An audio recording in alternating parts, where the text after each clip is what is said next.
तो स्वागत है आपका बच्चों एनटीएससी स्टेज 1 के 2018-19 के क्वेश्चन पेपर में हरियाणा एनटीएससी। और आज हम लोग 6 क्वेश्चन करेंगे, ठीक है। और शेड्यूल टाइम यही रहेगा कि हर मंडे और थर्सडे, ध्यान रखिएगा, एवरी मंडे एंड थर्सडे आपको एनटीएससी का वीडियो मिलता रहेगा। तो अप टू डेट रहिएगा। Morning 8 o'clock I will upload the video so that कि आप कभी भी उस दिन के दौरान कभी भी आप देख सकते हैं। If your school timing start from 8, तो मैं आपको बता रहा हूँ मंडे और थर्सडे, ओके। सो आज शुरुआत करते हैं क्वेश्चन नंबर 28 से। देखिए क्वेश्चन 28 है, ए डायनामोमीटर। सबसे पहले गैल्वेनोमीटर सुना है, एमीटर सुना है, वोल्टमीटर सुना है, ये डायनामोमीटर क्या है? एक्चुअली आप जैसा कि इमेज में देख पा रहे हैं, डायनामोमीटर एक ऐसा अपरेटस है, एक ऐसा इंस्ट्रूमेंट है जिससे आप फोर्स को मेज़र कर सकते हैं कि फोर्स को मेज़र करना है कि कितना फोर्स एग्जर्ट हो रहा है सिस्टम में। आपको डिफरेंट टाइप के डायनामोमीटर दिखेंगे, देख रहे होंगे आप, जैसा कि स्प्रिंग टाइप डायनामोमीटर भी है। और जो गाड़ी के जो इंजन रहते हैं, ठीक है ना, इंजन के अंदर भी जो डायनामोमीटर होता है वो रहता है, जिसका काम होता है कि फोर्स कितना एग्जर्ट हो रहा है इंजन के ऊपर, ठीक है ना। सो शुरुआत करते हैं। हमारे पास इस क्वेश्चन में जैसा कि आप देख पा रहे हैं, स्प्रिंग टाइप जो है डायनामोमीटर आपके सामने है। तो स्प्रिंग टाइप डायनामोमीटर है जिसके अंदर आप देख सकते हैं कि किस तरह से एक स्प्रिंग ये हो गया और इसके दोनों तरफ ऑब्जेक्ट जो हैं अटैच हैं। दोनों का मास अलग अलग है, एक का मास है m2 और एक का मास जो है वो m1 है। और अब आप देख पा रहे होंगे कि दोनों साइड फोर्स एग्जर्ट हो रहा है। m2 के ऊपर जो फोर्स एग्जर्ट हो रहा है वो कितना हो रहा है, F2, ओके। और m1 के ऊपर फोर्स एग्जर्ट हो रहा है F1। तो सवाल क्या है? और पहली बात, m2 m1 की वैल्यू क्या है? आप देख पा रहे हैं m2 5 kg है, m1 3 kg है। और F2 जो फोर्स लगाया गया है, पुल किया गया है सिस्टम को, दैट इज़ 25 न्यूटन। जी हाँ, 25 न्यूटन है। और यहाँ पे जो फोर्स लग रहा है F1 वो कितना दिया गया है, दैट इज़ ऑफ 9 न्यूटन, जिसकी डायरेक्शन है टुवर्ड्स लेफ्ट, 9 न्यूटन। जी हाँ, ध्यान से देखिएगा। तो पूछा क्या है अब इसने? ये पूछ रहा है कि attached to mass m1 equal to 3 kg, m2 equal to 5 kg, forces of F1 equal to 9 newton and F2 25 newton are applied to the masses as shown, so the dynamometer will read. जैसा कि आप option में देख रहे हैं कि जो reading है वो भी न्यूटन में है। और मैंने आपको पहले बता दिया, दिखा भी दिया कि डायनामोमीटर क्या होता है, क्या उसका काम है। तो हमें बताना है कि एक्चुअली में वो कितना रीड कर रहा है। एक बात बताइए कि यहाँ से 25 न्यूटन लग रहा है, यहाँ से 9 न्यूटन लग रहा है पूरे सिस्टम में, ठीक है। तो ऐसे में अगर हम इसका सिस्टम का अगर हम देखें कि एक्सेलरेशन अगर निकालें, क्योंकि अनबैलेंस फोर्स है दोनों तरफ से, एक तरफ से ज़्यादा है राइट से, एक तरफ कम है। तो ऐसे में अगर आप देखें तो जो एक्सेलरेशन रहेगा, इसका मतलब सिस्टम का जब ये रीड करेगा तो एक्सेलरेशन कितना रहेगा, that will be net force 25 minus, क्योंकि ये लेफ्ट में है 9 and divide by total mass is 5 + 3 8। तो ऐसे में एक्सेलरेशन कितना आएगा, 16/8 2। तो चलिए, ये तो हो गया एक्सेलरेशन। दूसरी बात, जैसे ही ये फोर्स एग्जर्ट होगा m2 के ऊपर, ध्यान से नोट कीजिएगा, तो स्प्रिंग है, ये स्प्रिंग टाइप डायनामोमीटर है, तो इसके अंदर एक रीस्टोरिंग फोर्स आ जाएगा। व्हाट आई एम सेइंग, क्या आ जाएगा, रीस्टोरिंग फोर्स आ जाएगा। और वही रीस्टोरिंग फोर्स जो है वो डायनामोमीटर की रीडिंग को बताएगा, क्योंकि जितना ये स्ट्रेच हो रहा है, जितना ये स्ट्रेच हो रहा है यहाँ से भी और यहाँ से भी, तो अगर F2 राइट में लग रहा है तो स्प्रिंग के इस वाले एंड पे जो रिस्टोरिंग फोर्स आएगा, मान लीजिए है स्मॉल f, ठीक है, वो लेफ्ट में आएगा।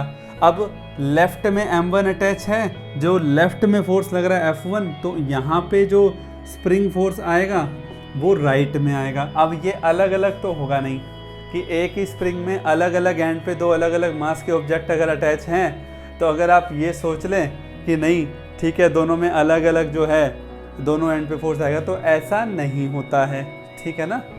तो ध्यान रखिएगा। तो ऐसे में वो ऐसा इसलिए नहीं होता है कि सपोज करो कि एक स्प्रिंग में अगर आपने रिस्टोरिंग फोर्स अगर अलग अलग कह दिया तो स्वाभाविक है उसका बिहेवियर यूनिफॉर्म नहीं रहेगा, नॉन यूनिफॉर्म हो जाएगा स्प्रिंग का बिहेवियर, है ना। तो ऐसा नहीं होता है। तो आप किसी भी इक्वेशन को ले लीजिए, बस आपको रीडिंग बतानी है डायनामोमीटर की, तो अल्टीमेटली डायनामोमीटर की जो रीडिंग रहेगी वो किसकी रहेगी, इस स्प्रिंग के अंदर क्रिएट होने वाले रिस्टोरिंग फोर्स की रीडिंग रहेगी। ठीक है, तो आप या तो राइट वाले टर्म्स को यूज़ कर सकते हैं या लेफ्ट वाले को यूज़ कर सकते हैं। और एक बात का ध्यान रखना पड़ेगा कि पूरा जो सिस्टम है वो 2 मीटर पर सेकेंड स्क्वायर के साथ राइट साइड में एक्सेलरेट कर रहा है ना। तो ऐसे में क्या करेंगे, अब कुछ नहीं करना, बहुत इजी है। क्या करना है, आप मान लीजिए इस पार्ट को उठा लीजिए, F2 है 25, लेफ्ट में रिस्टोरिंग फोर्स है F, ठीक है, and that is equal to mass कितना है 5, एक्सेलरेशन कितना है 2, क्योंकि पूरे सिस्टम में एक्सेलरेशन है ना, तो m2 भी 2 के साथ, m1 भी 2 मीटर पर सेकेंड स्क्वायर के साथ। स्प्रिंग का मास नहीं दिया हुआ तो मास लेस है, it's assume to be okay. So ऐसे में 25 माइनस 10 दैट विल बी कितना, 15 न्यूटन आ जाएगा। कितना आएगा, 15 न्यूटन। अब आप चाहे ये पार्ट लेफ्ट साइड वाले इक्वेशन से भी, लेफ्ट साइड वाले जो हमें रिजल्ट दे रखा है, जो डायग्राम दे रखा है, जो पार्ट दे रखा है, वहाँ से भी आप निकाल सकते हो ये इक्वेशन। अगर आप इसके लिए देखें तो लेफ्ट वाला फोर्स है F1, लेकिन सिस्टम तो राइट में ही जा रहा है ना, सिस्टम कहाँ जा रहा है, राइट में ही जा रहा है। तो M1 के लिए राइट साइड का फोर्स कौन सा है, F है, लेफ्ट साइड का फोर्स है 9, मास है 3, एक्सेलरेशन है 2। जैसे एक वेरिफिकेशन के लिए बता रहा हूँ, तो 9 माइनस का 3 टू जा 6 प्लस 9 कितना हो जाएगा, 15 हो जाएगा। तो यहाँ से ये FP 15 आ गया, तो हो गया ना दोनों इक्वल। तो वो तो आप चाहे राइट वाला पार्ट ले लो या लेफ्ट वाला पार्ट ले लो, रिजल्ट आएगा सेम। हो गया क्वेश्चन नंबर 28, ठीक है, 28, यस ओके। अब आइए क्वेश्चन नंबर 29 के ऊपर। क्वेश्चन नंबर 29 क्या है, आइए देखते हैं। A packet of weight W was allowed to fall freely, देखिए ध्यान से क्वेश्चन को पढ़िए, was allowed to fall freely in a water tank, यानी कि एक पैकेट है जिसका वेट है W, अब उसको allowed to fall freely, उसको छोड़ दिया गया, हवा में नहीं, पानी के टैंक में। अब आपको पता है कि पानी के टैंक में अगर वो जाएगा तो पानी के बाइंड फोर्स और रेजिस्टिव फोर्स की वजह से उसका जो एक्सेलरेशन है वो G के इक्वल तो नहीं रहेगा, है ना, क्योंकि वो मोशन अंडर ग्रेविटी तो है लेकिन कंप्लीटली ग्रेविटी नहीं है वहाँ पे, अब रेजिस्टिव फोर्स भी है अपवर्ड डायरेक्शन में, है ना। तो कह रहा है विद एक्सेलरेशन A, ब्रैकेट में दिख रखा है लेस देन G, तो वेट क्या है W, एक्सेलरेशन है A लेस देन G, ठीक है, कहाँ पे, वाटर में, है ना। तो ये हो गया आपके पास एक ऑब्जेक्ट, ठीक है जी, ये हो गया इसका वेट। अब एक बात बताओ, इसके ऊपर लगेगा bind force FB, B for bind, FB Facebook नहीं, FB बाइंड फोर्स, ठीक है, सबस्क्रिप्ट है B। तो क्या पूछ रहा है, the magnitude of resistive force offered by water, तो इसका मतलब वाटर ने कितना रेजिस्टिव फोर्स उसके ऊपर लगाया वो हमें निकालना पड़ेगा, है ना। तो हालांकि रेजिस्टिव फोर्स की बात कर रहा है, एक बात बता देता हूँ मैं आपको, बाइंड फोर्स और कह सकते हो एक विस्कस ड्रैग भी होता है, अभी हम उसकी बात नहीं कर रहे, वो एक पर्टिकुलर सिचुएशन में लेते हैं। तो यहाँ पे अल्टीमेटली बॉडी तो जा रही है नीचे, तो ध्यान से देखो, equation of motion free body diagram अगर आप बनाओगे इसके लिए तो क्या बनेगा, वेट W है, ठीक है, तो माना मास है M, हालांकि नहीं दे रखा, मास नहीं दे रखा, वेट W दे रखा है क्वेश्चन में, देख सकते हो आप, वेरिएबल W में है, आंसर भी W, A और G की टर्म्स में है, तो आंसर भी आपको उसी में चाहिए। 1 मिनट के लिए मास अगर ले भी रहा हूँ तो इसको मैं एलिमिनेट भी कर दूंगा, ध्यान से देख लो। तो इसकी इक्वेशन लिखो, W माइनस FB, यानी कि बाइंड फोर्स रेजिस्टिव फोर्स जो भी ये कह रहा है, and that is equal to mass into acceleration. ठीक है, बात समझ में आ गई? कितना? Mass into acceleration. तो इसमें क्या आएगा? ऐसे में अगर आप बाइंड फोर्स से कंफ्यूज हो रहे हैं, क्योंकि बाइंड फोर्स का फॉर्मूला भी होता है वी रो जी, ठीक है, हालांकि क्वेश्चन में ऐसी कोई बात नहीं कही गई है तो हम क्यों लें? तो क्या आएगा? W A minus F P equal to M A. ठीक है, अब यहाँ से एक बात बताओ, W किसके इक्वल होता है? एम जी के, हालांकि M नहीं दे रखा, लिखने की जरूरत नहीं है। तो W minus M A equal to F P. अब आप सोचेंगे सर ऑप्शन में तो M नहीं है, तो ख़त्म कर रहा हूँ। देखो ना, वेट क्या होता है? mg के इक्वल होता, तो mg के इक्वल है। तो अगर आप m निकालेंगे तो कितना आएगा? w by G. इसको यहाँ पुट कर दो तो कितना आ जाएगा? Yes, w minus W by G into में a is equal to F B buoyant force एक तरीके से। अब w कॉमन आ रहा है ना? क्या आ रहा है? w कॉमन आ रहा है, तो बाइंड फोर्स कितना आ गया? w कॉमन ले लिया, 1 माइनस ए बाई जी। अब आप देख सकते हो, है ना? अब आप देख लो कि कौन सा ऑप्शन है। जी हाँ, क्वेश्चन में आपका ऑप्शन आ गया थर्ड। देख सकते हो आप, थर्ड ऑप्शन आ गया ना आपका। Third is the right answer. हो गया क्वेश्चन नंबर 29। ठीक है ना, जैसा कि आप स्क्रीन पे देख रहे हैं। क्वेश्चन नंबर 30 क्या है? क्वेश्चन नंबर 30 है the displacement time graph of a body in motion is given as below. ठीक है, तो आप जैसा कि ग्राफ में देख सकते हैं, ये डिस्प्लेसमेंट है एक्स एक्सिस के अलोंग, और ये टाइम है, ये ग्राफ है, ये एंगल 30 डिग्री है। Okay, this is angle 30 degree. तो क्या पूछ रहा है? कहता है velocity of body in metre per second, displacement is given in metre, time in second. तो आपको वेलोसिटी निकालना है। So don't worry, displacement time है तो इसका जो स्लोप होता है, अब एक बात बता दूं, टाइम जो है वो वाई एक्सिस के अलोंग है, डिस्प्लेसमेंट एक्स एक्सिस के अलोंग है। कुछ बच्चे कन्फ्यूज़ हो जाते हैं, तो उनकी कन्फ्यूज़न को दूर करने के लिए मैं एक आपको बात बताता हूँ। आप ये देखिए कि जो लाइन है वो टाइम एक्सिस के साथ एंगल 30 बना रही है ना, ये ध्यान रखिएगा, टाइम एक्सिस के साथ एंगल बनेगा। और ऐसे में जब टाइम एक्सिस के साथ एंगल बनेगा तो जो स्लोप होता है, क्या बोल रहा हूँ मैं? स्लोप। तो जो स्लोप है वो स्लोप ही वेलोसिटी के इक्वल होता है। किसके इक्वल होता है? स्लोप ही वेलोसिटी के इक्वल होता है। क्लियर है? वेलोसिटी के इक्वल होता है। तो ऐसे में टेंजेंट 30 कितना आएगा जी? 1/√3 मीटर पर सेकेंड हो गया। तो ऐसे ऐसे क्वेश्चनों में टाइम नहीं लगता बिल्कुल भी।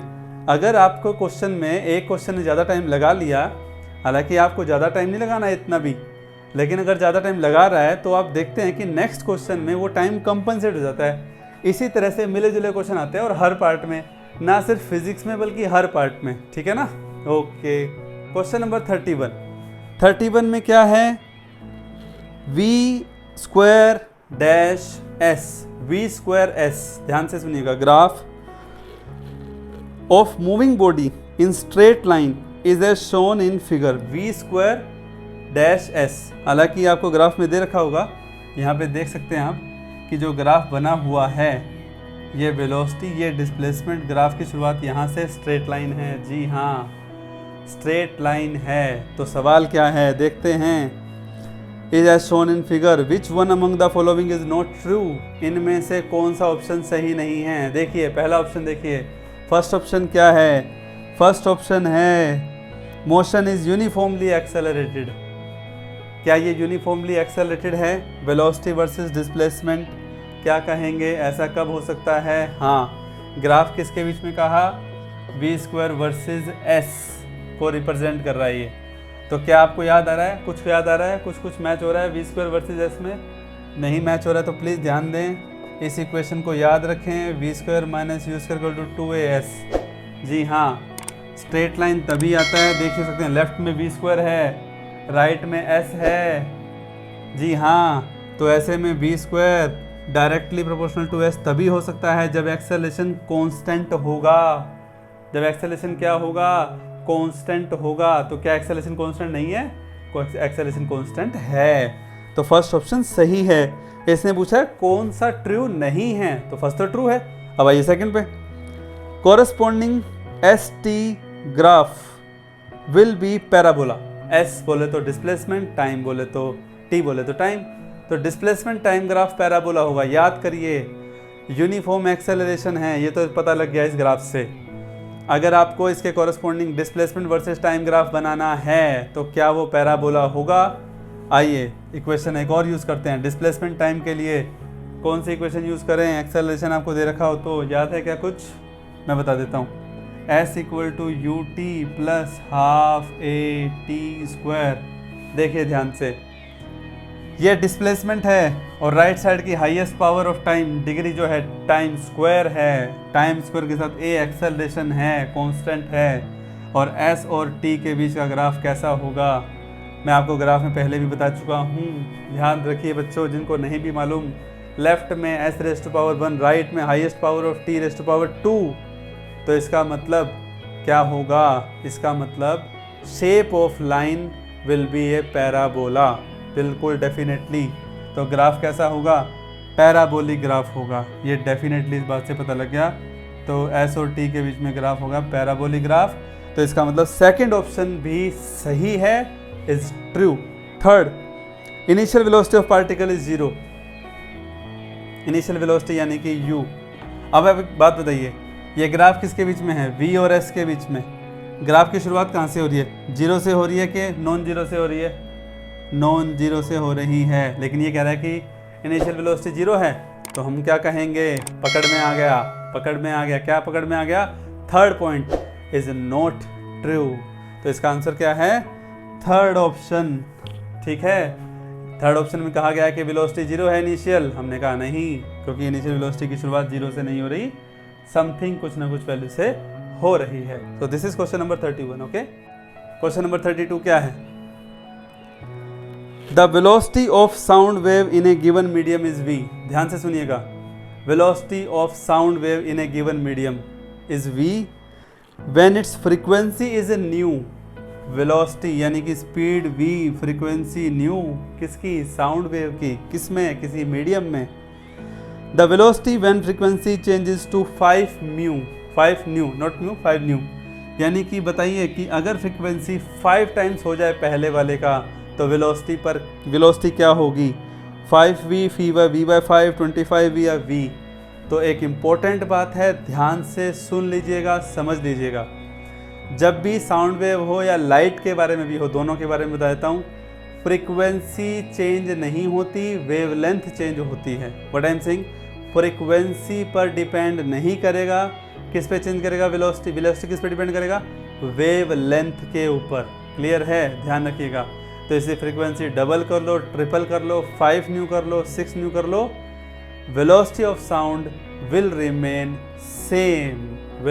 Same, because it is independent on the frequency. तो इसका मतलब आंसर V ही रहेगा। ऑप्शन नंबर आप देख सकते हैं, option number 4। Reason is velocity is independent on frequency. जी हाँ, velocity is independent on frequency. Okay, तो दिस इज क्वेश्चन नंबर 32। देखा ना, हो गया ना, जल्दी हो गया, बिल्कुल फास्ट, कोई टाइम नहीं लगा इसमें। Question number 33, last but not least आज के लिए, क्योंकि नेक्स्ट वीडियो में हम बाकी क्वेश्चन करेंगे। तो क्वेश्चन नंबर 33 क्या है, आइए देखते हैं। A small block of material, I repeat, a small block, block मतलब कोई टुकड़ा, कोई box type object of material having relative density 1/3 is immerse in a liquid. जी हाँ, रिलेटिव डेंसिटी यानी कि जिस लिक्विड में उसको डाला जा रहा है उसके विद रिस्पेक्ट में उसकी जो रिलेटिव डेंसिटी है दैट इज 1/3। तो इमर्ज इन ए लिक्विड, उस लिक्विड में डुबोया गया, एंड रिलीज का मतलब छोड़ दिया गया। The block starts moving upward, फिर ब्लॉक ऊपर आने लगा। आई रिपीट, ब्लॉक ऊपर आने लगा, moving upward with an acceleration A, acceleration A के साथ। ठीक है, so value of A is, हमें अब बताना है कि एक्सेलरेशन जो जिसके साथ वो ऑब्जेक्ट ऊपर आ रहा है वो कितना होगा। चलिए खैर मैं आपको एक फैमिलियर करवा दूँ, एक एग्जांपल से आप घर पे भी कर सकते हैं। एक प्लास्टिक वाली बॉल लीजिए, बकेट ऑफ पानी के बकेट में उस प्लास्टिक वाली बॉल को लीजिए हाथ में और उसको पानी के अंदर ले जाके छोड़ दीजिए। हालांकि वो तुरंत वापस आएगी ऊपर, प्लास्टिक है ना इसलिए, लेकिन आप देख सकते हैं ऐसा इसलिए होता है क्योंकि उस प्लास्टिक की बॉल की डेंसिटी वाटर की डेंसिटी से कम है। Is that clear? तो कुछ हाल यहाँ पे भी इसी ऑब्जेक्ट का भी है कि जो ये ब्लॉक है जिसको रिलीज किया गया है, जिसकी रिलेटिव डेंसिटी 1/3 है, और रिलेटिव डेंसिटी किसी भी ऑब्जेक्ट का बता देता हूँ मैं आपको, density of object divide by density of object divide by density of liquid.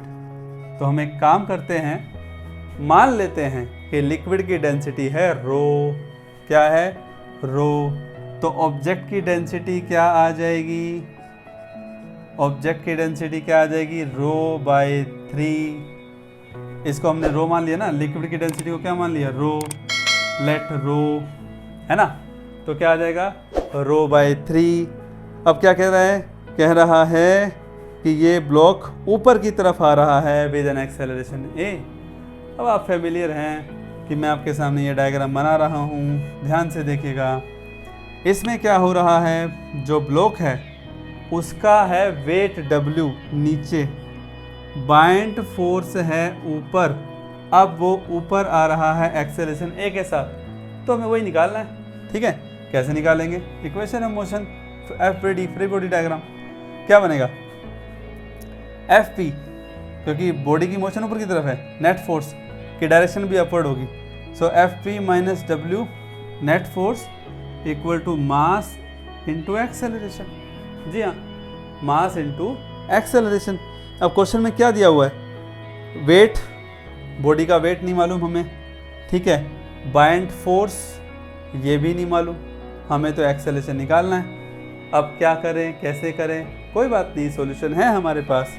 Acceleration ए है, इसको ये छोड़ दीजिए, एम को नीचे ले आइए और बाइंड फोर्स के फॉर्मूले को याद कीजिए। जी हाँ, बाइंड फोर्स का फॉर्मूला होता है volume of the liquid displace into density of liquid, repeat कर रहा हूँ, volume of the liquid displace into density of the liquid into में जी, तो इसकी जगह आ जाएगा V rho G minus W यानी कि बॉडी का weight which is equal to mg और इक्वल टू A, m इसके नीचे अभी आ जाएगा और m इसके नीचे भी आ जाएगा, है ना, m को दोनों के नीचे लिख देंगे, m को दोनों के नीचे लिख देंगे। अब देखिए क्या होगा, नेक्स्ट स्टेप देखिए, हमें एक्सेलरेशन निकालना है ना, तो एक्सेलरेशन A कितना आएगा, एक्सेलरेशन A कितना आएगा वो हमें देखना है। तो अब देखिए ये तो m से m हो गया कैंसिल, ठीक है। अब रही बात दूसरी, ये देखिए ये है वॉल्यूम, किसका वॉल्यूम, लिक्विड का, जितना डिस्प्लेस हुआ। अब ये कितना डिस्प्लेस हुआ, जितना बॉडी का वॉल्यूम है। ये मास किसका, बॉडी का मास, है ना, तो बॉडी का मास, ये वॉल्यूम, ये इसको अगर आप नीचे ले आओ तो वॉल्यूम अपॉन में मास का मतलब, वॉल्यूम अपॉन मास का मतलब डेंसिटी ऑफ ऑब्जेक्ट। जी हाँ, V volume of object, M mass of object, तो वॉल्यूम अपॉन मास, जैसे डेंसिटी क्या होता है मास अपॉन वॉल्यूम, तो वॉल्यूम अपॉन मास क्या होता है 1 upon density of the object. तो क्या आएगा A equal to V upon M, मतलब रो ऊपर रह गया, G रह गया, नीचे क्या आ गया रो बाई 3। कंफ्यूज तो नहीं हो ना, रो बाई 3 क्यों आया, क्योंकि बॉडी की डेंसिटी कितनी है, ऑब्जेक्ट की डेंसिटी कितनी है, रो बाई 3 है। ठीक है, तो पूरा हर एक टर्म को नहीं लिखा मैंने। अब कई बच्चे बोलेंगे सर V आपने कहा था volume of the liquid displace, तो गलत क्या कहा था, ठीक तो कहा था, जितना ऑब्जेक्ट का वॉल्यूम होगा उतना ही तो लिक्विड अपनी जगह से हट जाएगा, डिस्प्लेस हो जाएगा। इज दैट क्लियर और नॉट, यस। माइनस जी, रो से रो कैंसिल, 3 पलट के ऊपर आ गया, 3g minus G is equal to 2g। तो आप देख सकते हैं कि एक्सेलरेशन आ गया 2g। तो कौन सा करेक्ट ऑप्शन है, option number 2। Okay, so option number 2 is the correct answer. तो आई होप आज के 6 क्वेश्चन जो मैंने आपको बताए वो आपको समझ भी आए होंगे, ध्यान से देख लीजिएगा। और फिर भी कोई डाउट हो, मैंने पहले कहा कि कमेंट सेक्शन में आप पूछ सकते हैं। किसी पर्टिकुलर टॉपिक्स में अगर आपको डाउट है वो एक्सप्लेन करके मैं वीडियो आप लोगों के सामने भेजूंगा, आपको सेंड करूंगा, यूट्यूब पे अपलोड कर दूंगा। ठीक है, तब तक के लिए थैंक यू, गुड लक, स्वस्थ रहिए, खुश रहिए, बाय बाय।